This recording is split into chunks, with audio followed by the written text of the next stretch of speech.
movie review. And this actually was the first movie that I reviewed when I started my first YouTube channel. But that, of course, wasn't in camera. So I've decided to have a re-look at it and also offer some scenes for my Rumble viewers. So let's get on to it. Okay, this was the year I was born, 1954, and it was an Oscar-winning film called On the Waterfront. It won for Best Picture, Best Director for Elie Kazan, and Best Actor for Marlon Brando. There were also three nominations. Supporting Actor was Rod Steiger and Karl Malden and Lee J. Cobb. And it also got a nomination for Best Actress for Eve Marie Saint, and also a Best Screenplay. So, a very successful film, it has to be said. To the film, then.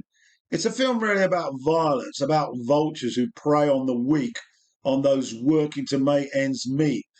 The setting is the dockside, the waterfront, the personalities that live there, and it paints an incredible picture of the insight of the lifestyles of those that occupy this area.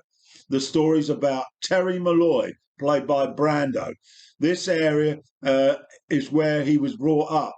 And the stories about Terry, he was an ex-boxer working on the docks. And he's the epitome of being a tough guy, but at the same time open to being used by the crooked union boss, Johnny Friendly, played brilliantly by Cobb. Friendly's a bit of a double agent.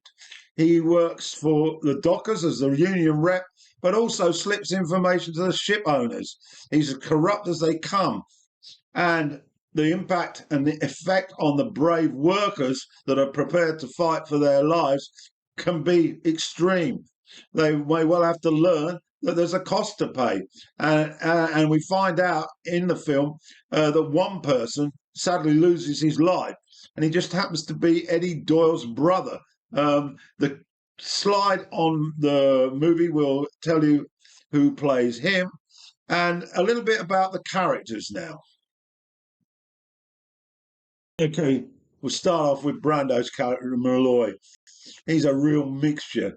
Following this death, he becomes a very confused soul. His morality starts to seep through. He tries to cope with the help of the pigeons that eat flies from the rooftop where he lives. But he's also got a very powerful relationship with his brother. There's a tremendous scene where we see the two in a car, well worth watching more than once. It's an awesome, powerful political drama, this, which rings true with many conflicts between workers and bosses. There's also going to be a trailer at the end of this for those watching on Rumble. And all I have to say is this a worthy Oscar winner, and get to watch it. Brando's absolutely awesome.